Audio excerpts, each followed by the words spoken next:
सभी को संगं नमामि संगं नमामि संगं नमामि। जय भीम, नमो बुद्धाय। आज का दिन है वो संविधान विशेष है, समनों के लिए, समनों का संविधान,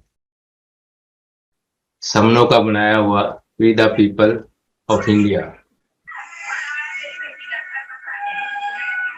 जो रोज कंसेप्ट बताते हैं तो इसमें काफी साथी कुछ नए होते हैं, पुराने हैं, उन्हें कंसेप्ट तो लगभग पता है। वही कंसेप्ट है, जुड़ो और जोड़ो। समन क्या है, क्या जरूरत पड़ी, कैसे ये वी द पीपल से समन संग हुआ, कैसे ये सब हुआ है। तो बहुत सारे साथियों ने हमें जो बताया है कि गोल्डन रूल, उसमें समन क्या है, कौन कौन कवर होते हैं, सब इसमें आ गया। लेकिन समन संघ की जरूरत क्या पड़ी? अगर इसको देखा जाए, हम आजकल देखते हैं जो हालत क्या है देश की, हम सभी समझ सकते हैं। सभी डेली ऑब्जर्व करते हैं। अखबार तो शायद पढ़ना छोड़ दिया होगा, लेकिन सब पता है। हम मीटिंग में भी आते हैं और न्यूज इधर उधर सब, और कोई घटना होती है वो पता चली जाती है कि चारों तरफ जो है गैर बराबरी है। जो संवैधानिक जो अधिकार है डे बाय डे वो खत्म होते जा रहे हैं। हमारी जो बहन बेटियों के जो अगेंस्ट, या आम आदमी, बच्चे, जुम जातियां जैसे जैसे बढ़ रही है, और हमारे जो इक्वलिटी के, या हमारा जो बच्चों के लिए कोई जॉब, स्वास्थ्य, शिक्षा कहाँ है? संविधान जब हमारा जो लागू हुआ, उसका क्या पर्पस था, तो हम देखें कि क्या उस हिसाब से हमारा सिस्टम, शासन, प्रशासन तंत्र है। ऐसा हो रहा है क्या? पिछले अगर 70 सालों का अवलोकन करें तो आज जो हालत है, जितनी जो नफरत फैलाई जा रही है, या गैर बराबरी है, या जुम जातियां बढ़ रही है, या हमारी शिक्षा का जो प्राइवेटाइजेशन हो रहा है, सभी चीजों की, शिक्षा का भी निजीकरण टाइप है सारा कुछ। जॉब्स नहीं है हमारे पास, आने वाले बच्चे कहाँ जाएंगे, उनका कोई सिस्टम नहीं बन रहा, कोई व्यवस्था नहीं बनाई जा रही है। और एक कंसंट्रेशन ऑफ पावर जिसका कह सकते हैं हम, कुछ लोग जो ऐसा जैसा चाहते हैं वैसा कर रहे हैं। संवैधानिक जो वैल्यू है, वैल्यूज जो दी है, अगर हम प्रियम्बल को ही देख लें तो उसमें जो चीजें अगर देखें तो वो कहाँ है। और ये कोई एक दिन में नहीं हुआ, कुछ सालों में भी नहीं हुआ, ये लगातार हुआ है। लगातार हुआ है तो इसके जिम्मेवार कौन है? हम भी जिम्मेवार हैं। हमारे जो जो पूर्वज, पूर्वज क्या कहेंगे, हमारे बाप दादा, जो फर्स्ट जनरेशन है आजादी के बाद जो लोग, ठीक है स्टार्टिंग में हो सकता है वो नहीं कर पाए, उन्होंने, उनको तो खाने की समस्या थी, रोटी की समस्या थी, कपड़े की समस्या थी, कहीं कहीं ना कहीं संविधान के कारण उनको वो जीने का अधिकार मिल गया, पानी पीने का, छोटे छोटे जो मिले, उनसे, उसी से खुश थे और आगे जीवन चलता गया। नेक्स्ट जनरेशन आई, वो थोड़ा ठीक हुई। और अब हम कह सकते हैं कि ऐसी जनरेशन है जो, जैसे हम कह सकते हैं 50 सिक्सटीज में, तो वो उन्होंने क्या किया, अगर वो अगर अपने जीवन पे देखे तो उनमें हम भी शामिल है कि इस जो हालत हुई इसकी जिम्मेवार हम भी हैं।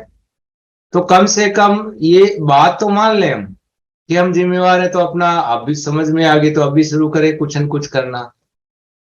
इसलिए इस संघ की जरूरत पड़ी। संघ जो समझ में आया कि जरूरत की बात अलग है, अभी कैसे किया जाए ये सोचा गया।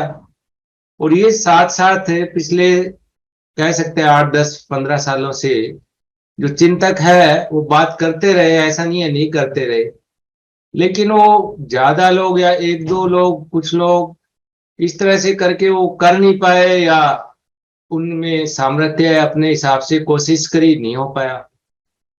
हमारे जितने संगठन हैं, हमारी पार्टियां हैं, इनिशियली उनका पर्पज जो है, हम नहीं कह सकते कि खराब था। बहुत बढ़िया जागृति फैलाई, समाज को जगाया, अधिकारों के प्रति किया, जागरूक किया और संघर्षशील बने, संघर्ष भी करते रहे टेम्परेरी, जब भी कोई जातियां हो रही है, संघर्ष अब भी होता है।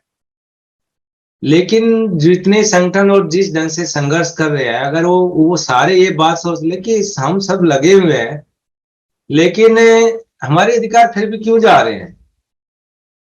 पता नहीं कैसे आंखों पे पट्टी बंधी हुई है, माइंड पे एक कैप सी लगी हुई है कि बात नहीं सोच पा रहे हैं। कुछ लोगों ने ये सोचा और कोशिश की गई कि इसका क्या, कैसे इसका निवारण हो, कैसे संविधान लागू हो, कैसे हमारे जो है राइट्स है बचे। तो उसका तरीका है कि संविधान जैसे में है कि आप इकट्ठे हो गए संविधान के पास जाएंगे तो जरूर मानी जाएगी बात। तो ये प्रयास किया गया तो कुछ संगठन या पार्टियां आई भी, ठीक है चलो इकट्ठा होते हैं। लेकिन उनके मन में क्या बात थी, कैसे थी कि इकट्ठा हो गए तो प्रधान को कौन होगा, पार्टी अध्यक्ष कौन होगा, सीएम कौन होगा, पीएम कौन होगा, कहाँ की बातें, हो सकता है यही बात हो। तो वो सब के सब इकट्ठा होने की बात करते हैं लेकिन होते नहीं है।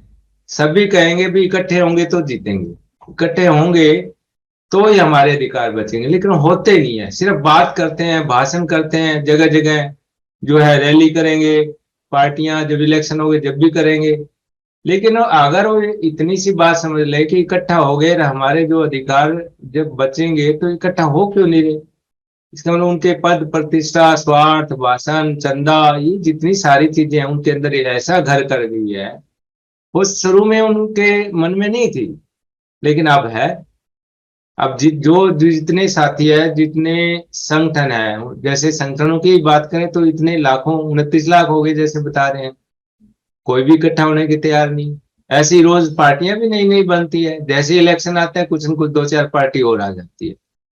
उनका अगर हम बैकग्राउंड देखें तो कैसे छोटा सा एक आदमी भी एक पार्टी बना के खड़ा हो जाता है अपना। और उनमें क्या, मतलब वो समाज के लिए नहीं, अपने लिए अपना नाम चमकाना। हो सकता है कई तरीके हैं, वो शोर मचाएगा तो हो सकता है कोई न कोई पार्टी वाला उसको पैसे दे देगा, स्वार्थ हो गया, पैसे का हो गया। या कोई छोटी मोटी बात मनवा लेगा, या कोई जो हारने वाली पार्टी देखेगी कि इसको कुछ न कुछ लालच दे दे, या जीतने वाली सोचेगी ये खड़ा ही रहे, कोई खड़ा करने रखने के लिए भी वो पैसे दे देता है भाई, ताकि वोट बटेंगे तो हमारी जीत हो जाएगी। अब ये छोटी छोटी बातें समझ नहीं आ रही हमारे लोगों के। तो ये जो संघ है, जैसे जैसे वी द पीपल से शुरू हुआ कि ये तो मान नहीं रहे, तो हमारे जो प्रबुद्ध साथी है जो ये कोशिश में लगे थे, उनमें से कुछ ने सोचा कि अब हमारे पास और चारा नहीं रहा, हम लोगों को समझाएंगे, लोगों को जागरूक करेंगे भी हमें अगर बचना है तो हमें इकट्ठा होना पड़ेगा। ये जो संगठन है या पार्टी है ये नहीं इकट्ठी होगी, क्योंकि इनके अपने स्वार्थ हैं, वो अपने लिए, उनका सर्वोपरि क्या है, अपना पद, अपना प्रधानगी। जो आगे जो दिख रहा है कि सीएम कौन बने, पीएम कौन, वो कुर्सियां दिखाई देती है उनको, सिर्फ समाज नहीं दिखता। जब ऐसा है तो हम लोग मारे जा रहे हैं उनकी इन आकांक्षाओं के कारण। अब संविधान की बात करें जो आज चल रहा है, शासन प्रशासन, आज संविधान विशेष भी है, तो संविधान में जो हमारी प्रियम्बल भी चले पे को भी देखे, तो जो राजनीतिक पार्टियां हैं या प्रशासन है, या जो जो पार्टी जिसका राज है, शासन है, और जो कर्मचारी है या ब्यूरोक्रेट्स है, वो सारे, वो भी इसके एक किस्म से जिम्मेवार है इस व्यवस्था के। देश को चलना था जहाँ संविधान से, उस संविधान की कोई बात नहीं करता। ठीक है, पॉलिटिकल पार्टी या नेता उनको तो आना जाना है, 5 साल आए फिर हो सकता है, उनका कोई परमानेंट सिस्टम नहीं है। लेकिन ब्यूरोक्रेट्स भी तो है इसमें शामिल, वो उनको तो कोई ऐसा नहीं है, वो तो पढ़ के आते हैं, अच्छा एग्जाम दे के आते हैं, पूरा क्वालिफाई करके आते हैं, संविधान भी पढ़ के आते हैं, राजनीति पढ़ के आए, साइंस पढ़ के भी आते हैं, सब चीजें पढ़ के आते हैं। लेकिन वो आके करते क्या है, वो भी उन पॉलिटिशियन के साथ बैठ के संविधान की बात नहीं करते। संविधान पढ़ा है, संविधान के कारण ही वो जॉब में आए हैं। संविधान की व्यवस्था के अनुसार जो है छोटी छोटी बातें ऐसे चले, बात करें संविधान की, लेकिन उसको बार बार उसको कोशिश करता है कि कोई काम नहीं हो रहा और संविधान के अनुसार करना है, गलत करना है तो क्या करते हैं, कोई न कोई लूप होल निकालेंगे या कुछ न कुछ ऐसा करेंगे, बाया मीडिया निकाले, ऐसे गलत काम करेंगे। अब नेता है वो अपने हिसाब से चलो करवा रहे, लेकिन जो ब्यूरोक्रेट्स है शासन में बैठे हैं वो तो परमानेंट है, उन्हें तो देश का समझना चाहिए ना, वो भी नहीं समझ रहे। अब आम लोग का नंबर फिर आएगा, अब आम लोग हम लोगों को समझनी है, नहीं समझ है तो हम मारे जा रहे हैं। इसलिए जनता को जागरूक करना जरूरी है, वी द पीपल जो है, इसका काम यहीं से शुरू हुआ कि हम लोगों को समझाएंगे। टफ काम है काफी, क्योंकि बहुत सारी धारणाएं बना दी गई है। आम लोग, जैसे बाबा साहब ने कहा या महापुरुष और भी है कह सकते हैं, कि जो आम जन है, ये ड्यूटी जो है देश को चलाने की या सही मार्ग पे लेके जाने की, वो ड्यूटी है बुद्धिजीवियों की।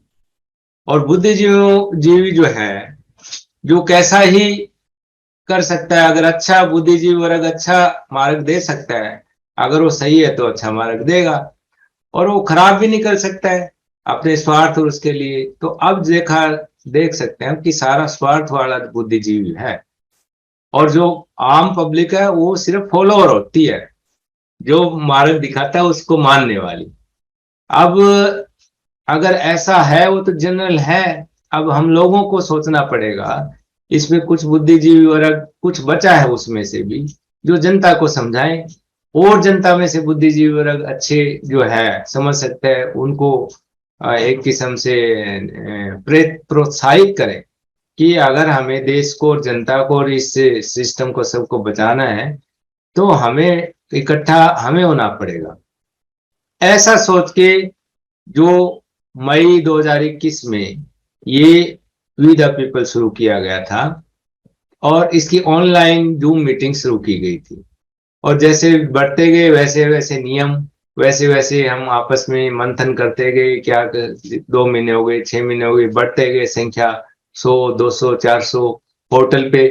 उसके बाद जैसे जैसे कि आगे कैसे किया जाए, कैसे नियम किए जाए, कैसे लोगों को समझाया जाए, कैसे प्रेरित किया जाए, जो जितनी बुराइयां हैं हमारे अंदर, पद प्रतिष्ठा है, अहंकार, इसको कैसे, इनसे लोगों को कैसे दूर किया जाए। अगर इसको हम ऐसा समझें कि जो हमारे पॉलिटिशियन या हमारे जो अगुआ है या हमारे नेता है, हमारे संगठन के प्रधान हैं, तो वो कौन है, हम में से ही तो है, हम में से ही बनेंगे। आज जो है, कल को उनके बाद फिर हमारे में से फिर उनके नेता संगठनों के प्रधान बनेंगे।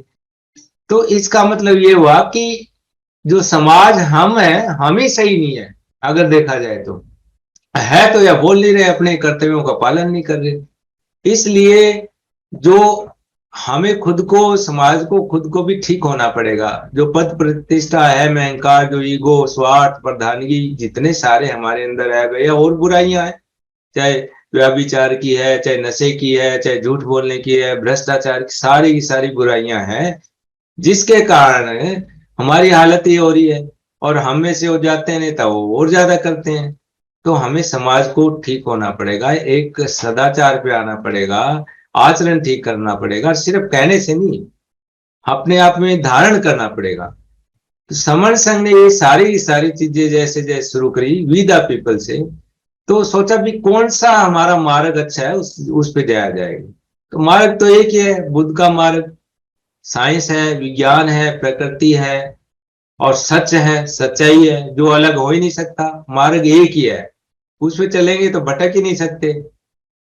सही जो मंजिल है, उसका रास्ता है ये। तो उस पे देखा गया, वहां कैसे था, हिस्ट्री जानी गई, कैसे पहले हम सुखी थे, मौर्य काल में सुखी थे, बुद्धा के टाइम सुखी थे, बुद्धा से पहले भी सुखी थे।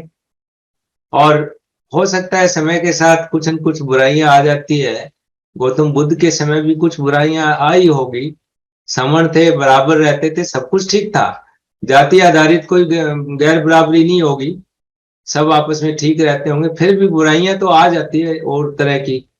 तो वो बुद्ध ने उन बुराइयों को दूर करने के लिए, समाज को और सुखी बनाने के लिए, अपने जो उन्होंने ज्ञान प्राप्त किया और समझाया लोगों को, 5 शीलें, अष्टशील दी, आम जो समन संगियों को जरूरत है, अष्टशीलों को नॉर्मल नियम है, कैसे जीना जिया जाए, कैसे प्राणियों के साथ बिहेव किया जाए, कैसे आपस में बिहेव करें, कैसे हमारी जीविका हो, ये सब बातें थी। तो जैसे जैसे ये सब बातें समझ में आई और जैसे जैसे हमारे यहाँ साथी प्रबुद्ध साथी लेके आए उन चीजों को, जैसे जो हमारा जो हाउस लगता है जहाँ नियम बनते हैं, अब वहां बैठ के इन चीजों पे मंथन हुआ इन सब पे और वो रूल बने। ऐसे पहले भी ऐसे ही व्यवस्था थी बुद्ध के समय भी, कि वहां पे संघ बैठता था जब भी कोई समस्या आती थी और उस पे सारे मंथन करके बहुमत से उस पे जो है निर्णय लिया जाता था। बुद्ध से पहले भी संघ था, बुद्ध को सजा दी, वो भी संघ ने दी थी, इसका मतलब संघ पहले था, उसके अपने नियम थे संघ के। लेकिन जो बुद्ध बुद्ध ने जो नियम बनाए उन नियमों को और मजबूत किया और उसके बाद उन्होंने जो सदाचार सिखाया और भिक्षु भिक्षुणी संघ बनाया, तो नेचुरली उनके नियम उन्होंने अलग बनाए। वो ज्यादा नियम थे, वो कहाँ से लिए? वो समन संघ से ही लिए थे जो संघ पहले था, ठीक है। उसमें से कुछ बढ़ा लिए, कुछ अमेंड कर लिए, कुछ ऐड कर लिए, कुछ को एज इट इज दे दिया। जैसे हम कह सकते हैं कि भिक्षु भिक्षुणियों के लिए अलग अलग नियम थे। भिक्षुणियों के लिए से 227 थे, भिक्षुणियों के लिए 311 नियम थे और भिक्षु संघ के जो थे उनमें 227 नियम थे। तो इसी तरह वो नियम पुराने नियमों को लेके उन्हीं को ज्यादा इनके लिए स्ट्रिक्टनेस की गई, लेकिन संघ के लिए अपने नियम अलग थे, वो पहले भी थे। तो उन्हीं नियमों को देख के यहाँ पे नियम बनाए गए। जैसे 10 गोल्डन रूल है, सारे उन्हीं नियमों में से लिए हैं। इन नियमों में हम कहें कि 10 है, लेकिन ये 10 नहीं है, ये बहुत सारे नियम है इसमें, सारे के सारे मिले जुले हैं इसमें। तो ये सारे नियम हमें पालन करने हैं। 10 गोल्डन रूल पालन करना मतलब हम पूरी तरह से जो है अपने समाज को बचाने के लिए हम तैयार हो सकते हैं, इनको मानते हैं तो ये सब बनाया गया। उसके बाद की स्पोक आगे क्या जाए, कैसे बात करें, तो स्पोक एक हमारे पद है। इसको पद क्या कहे, एक प्रमुख जिम्मेवारी है कि आम एक तो यहाँ सारे के सारे समण है ही, जैसे पता है SC ST OBC सारे के सारे के जन्मजात संगी है। लेकिन जो एक्टिव है उसको स्पोक बना के यहाँ पे वो आगे काम करे, तो वो जिम्मेवारियां दी गई। जैसे अब हैं हमारे साथी काफी हैं, 2 2 3 3 महीने से जुड़े हैं, लेकिन उन्हें अभी पता नहीं है या आगे जिम्मेवारी लेना नहीं चाह रहे या जिम्मेवारी का पता नहीं करना भी चाह रहे। वो स्पोक बन के अपने जैसे ही बनाए, जिसको समझ आ गया संग तो अपने जैसे स्पोक बनाए। तो ये सब किया गया। ऐसे ही और बाकी नियम है सारे के सारे किए गए। इससे क्या हम बचेंगे, इकट्ठे होंगे तो ही बचेंगे। अब ये भावना हमें जगानी है, कैसे जगेगी? जब हमें इकट्ठे होंगे। देखा जाए कि छोटे छोटे एग्जाम्पल हम ले सकते हैं। अगर घर में मोहल्ले में हम इकट्ठे रहते तो किसी की जो है हिम्मत नहीं होती वहां पे जो किसी तरह का उनके साथ गलत अत्याचार या कुछ करना, क्योंकि एक मैसेज होता है। अब बार बार यहाँ बहुत बार आती है या हम फील्ड में जाते हैं कि इकट्ठे हो गए करेंगे क्या? इकट्ठे हो गए करने की बात ही नहीं है, कुछ नहीं करना, इकट्ठा ही होना है। अब छोटी छोटी बातें हैं घर में हम कह सकते हैं, अपने पुरानी बातें समझ लें कि पेरेंट्स बच्चों को कहते हैं भाई इकट्ठे रहो। पता है सब बाहर जाएंगे तो क्या कहेंगे, भाई इकट्ठे रहना, एक दूसरे की उंगली पकड़ के रहना। कहीं भी दूर बाहर जाएंगे, भाई तुम कहाँ रह रहे हो, दूर रह रहे हो, और देखो अपने साथी अपने स्टेट के, इकट्ठे हो, इकट्ठे रहना वहां पे, एक दूसरे में मिलजुल। तो ये सब बातें छोटी छोटी बातें हैं। घर में 4 भाई है तो उनको भी पेरेंट्स क्या कहते हैं, इकट्ठे रहोगे तो ठीक सुखी रहोगे। और अगर जैसे ही उनमें छोटी मोटी बात आती है, कोई दूसरे लोग हैं उन पे हावी हो जाते हैं। तो इकट्ठे रहने की जो महत्ता है ये अपने आप, यार कुछ करने की जरूरत नहीं। जो संघ में रहते हैं इकट्ठा रहते हैं, संघ में रहना मतलब संघ का मतलब टेम्परेरी नहीं है, ये परमानेंट। संघ में रहना, लगातार संघ में रहना, विचरण करना संघ में। और संघ में रहने के लिए कुछ, संघ में रहना मतलब बहुत सारी आप नियमों को अपने आप ही मानना, नहीं संघ में रह ही नहीं सकते। जैसे 5 जिलों की बात करें, जो बुराइयां हैं, अगर ये बुराइयां होगी तो संघ में नहीं रह सकते। कोई ड्रिंक करते हैं, कोई नशा करते हैं, कोई झूठ बोलते हैं, तो उनके साथ कौन रहना चाहेगा? अगर हम सारे ऐसे करते रहेंगे तो हम आपस में वो एक दूसरे को ही झूठा मानेंगे। मैं झूठा हूं तो दूसरे को भी ऐसे ही मानूंगा, ऐसे ही चलता रहेगा तो हम इकट्ठे होंगे ही नहीं। ऐसे कोई नशा करते हैं, कोई व्यभिचार करते हैं, बहुत सारी चीज बुराइयां हैं हमारी, स्वार्थ की बात करते हैं, कोई पैसे की, कोई चंदे की, ये सब बुराइयां हैं। हम अपना बिना काम करे दूसरों का खाने की सोचते हैं, तो अभिमान की बजाय परजीवी बनते हैं। तो ये संघ के नियम है, अगर हम मानेंगे तो भी संघ में रह सकते हैं। हम सारे सारे यहाँ समन, बार बार ये मीटिंग होती है, बार बार समझाया जा रहा है, फिजिकल मीटिंग हो रही है। तो हमें ये नहीं है कि यहाँ बात कर ली, और हमें बनना है, सारे सारे नियम जो है अपने अंदर ढालना है अपने आप में। हमारी मीटिंग होती है तो क्यों वो फिजिकल जरूरी है, या ऑनलाइन मीटिंग होगी, चले गए, अब कोई बात हुई तो हम इकट्ठे नहीं होते। तो इसलिए संगीति होती है, जातिवाद है, कोई किसी पद के आधार पे हम गैर बराबरी कर रहे हैं, कहने को कहते हैं, लेकिन जैसे ही मौका आता है हम पद के आधार पे गैर बराबरी करेंगे, या धन है, कोई धनी है कोई कमजोर है, फिर गैर बराबरी करेंगे, कोई जाति के नाम पे करेंगे, कोई धर्म के नाम पे करेंगे, कोई किसी पंथ को मान रहा है तो वो बराबर।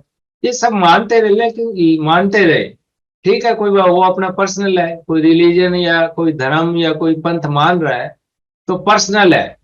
जो नेचुरल है, नेचर में आप समझ सकते हैं कि एक, जैसे हम घर में अधिकार जमाते हैं अपनी महिलाओं पे, अपनी पत्नी पे, जबकि इंडिपेंडेंट है वो, बच्चे इंडिपेंडेंट है, नहीं है अधिकार जमाने का कोई वो नहीं है कि आप क्या कहो, वो किन को मानते हैं आपस में, चार है तो चारों अपना, उनका खुद का जो नेचर है, खुद की समझ है, वो अपने मान सकते हैं, किसको माने कैसा माने, दबाव नहीं। इसी तरह जो है सब बराबर है, ये बात हमें समझनी पड़ेगी, घर से शुरू होता है संघ। ठीक है, आपस में एक जैसे कुछ नियम मानेंगे तो सही रहेंगे, लेकिन कभी किसी की ये जो है बुराई ना करें, या किसी को तंग ना करें, किसी को घर में ही, आजकल क्या हो रहा है, बहुत सारा ऐसी हालत खराब, घर में ही विश्वास नहीं रहा, पता नहीं है पेरेंट्स बच्चों को क्या कर देते हैं, मार मार कितनी घटनाएं आती है वो। इसी तरह बच्चे क्या कर देते हैं, अपने पेरेंट्स का ध्यान नहीं रखते। तो ये सब क्या है, हमारे अंदर की बुराइयां ये सब है, इसलिए सामाजिक सारा का सारा व्यवस्था बिगड़ रही है। और यहीं से हमारा सारा का सारा जो सिस्टम है, राजनीतिक सिस्टम करो चाहे उसको पॉलिटिकल मान लो, वो भी इसीलिए खराब है, क्योंकि जिस समाज का करेक्टर या समाज का जो सही नहीं होता, तो उसी तरह का तो उसका राजनीतिक स्तर होगा ना। और ये सब पता है कि राजनीति में सही होने से पहले हमारे सामाजिक और धार्मिक जो बदलाव है वो जरूरी है। इस सभी महापुरुषों ने, अगर हम बाबा साहब की माने तो उन्होंने खूब इन चीजों पे बात करी हुई है, कि जो सामाजिक और धार्मिक जो बदलाव है वो पहले होगा, उसके बाद राजनीतिक बदलाव होगा, और वो परमानेंट भी होगा। अब बाबा साहब काशी राम जी की बात, उन्होंने खूब घूम घूम के सामाजिक बदलाव किया, सब कुछ, और उसके बाद उस बदलाव के बाद राजनीतिक बदलाव भी हुआ, लेकिन उनके उत्तराधिकारियों ने क्या किया, वो काम छोड़ दिया, जो संघ में सामाजिक बदलाव का होना था वो नहीं किया, तो देखो हालत क्या है। और ऐसे ही अब होगा, अगर हम सामाजिक बदलाव होगा, कई बार हम यहाँ बात सोच लेते हैं कि भाई पार्टी है, इकट्ठे हो गए, और हमारी राज आ गया, और हम कुछ भी कर लेंगे। ये बड़ा कंफ्यूजन है। अगर आप एक टेम्पररी इकट्ठे भी हो गए, और आपका मान लो सीएम या पीएम भी बन जाए, लेकिन आप ऐसा निर्णय कोई नहीं ले सकते जो और लोग ना पसंद हो। जैसे ऐसा निर्णय लेंगे तो दूसरे लोग भी तो सड़कों पे आएंगे, तो वो कैसे कर लेंगे। तो ये सब चीजें पहले हमें, सामाजिक बदलाव सब में ये चीजें, जैसे SC ST OBC, सबको ये समझाने का जैसे चल रहा है, ये काम चलेगा, लगातार चलेगा। और जैसे जैसे ये बढ़ेगा, जैसे जैसे संघ बढ़ेगा, तो हमारे जो राजनीतिक या कोई भी अधिकार, वो सब अपने आप होंगे, गलत होगा नहीं।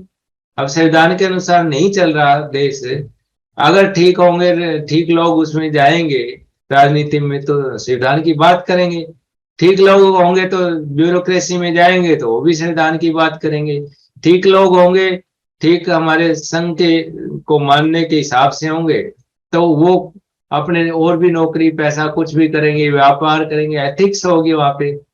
और ऐसी जो अफरा तफरी ऐसा कुछ होगा नहीं, किसी को एक्सप्लॉइट नहीं करेंगे। तो ये बदलाव है, ये सामाजिक, ये बहुत ही ज्यादा बेसिक है, ये नींव है। ये सामाजिक राजनीतिक बदलाव की और सुख पाने की एक नींव है।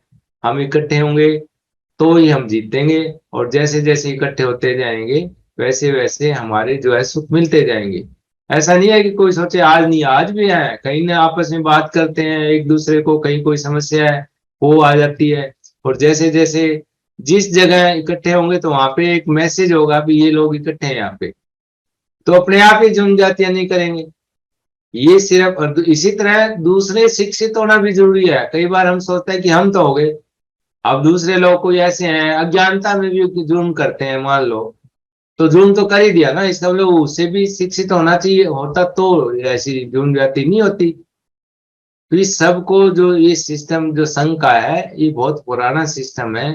इससे समाज बदलेगा, इससे हमारी राजनीति बदलेगी, इससे हम लोग सुखी होंगे, इससे हमारे अधिकार मिलेंगे, और इसी से हमारे जो आगे बच्चे हैं उनको अपने जो नौकरी या उनका जॉब, स्वास्थ्य, शिक्षा, ये सब ठीक होगी। तो इसी भावनाओं को, इसी धारणा को चलते हुए हम सबको आगे बढ़ना है। हम जैसे जब जब जुड़े हैं पहले भी जीते हैं, और अब हम जब जुड़ेंगे, जैसे 2 अप्रैल का है तब भी हम जीते थे। किसान हैं, 32 संगठन थे, उन्होंने संघ बनाया, अलग अलग रहते तो कहाँ जीत पाते हो। तो इसी तरह हम जैसे जैसे बढ़ते जाएंगे, इकट्ठे होते जाएंगे, जीतते जाएंगे। जब जब जुड़े हैं, जब जब जीते हैं, अब जिद है जुड़ने की, जुड़ के रहेंगे और जीत के रहेंगे। सब अपनी जो है कह सकते हैं कि तैयार हो, तैयारी खुद करो, दूसरों को तैयार करो, समाज में करो, घर में करो, परिवार में करो, कि हमें बदलना है, बदल के रहेंगे, जीत के रहेंगे। संघं नमामि, संघं नमामि, संघं नमामि।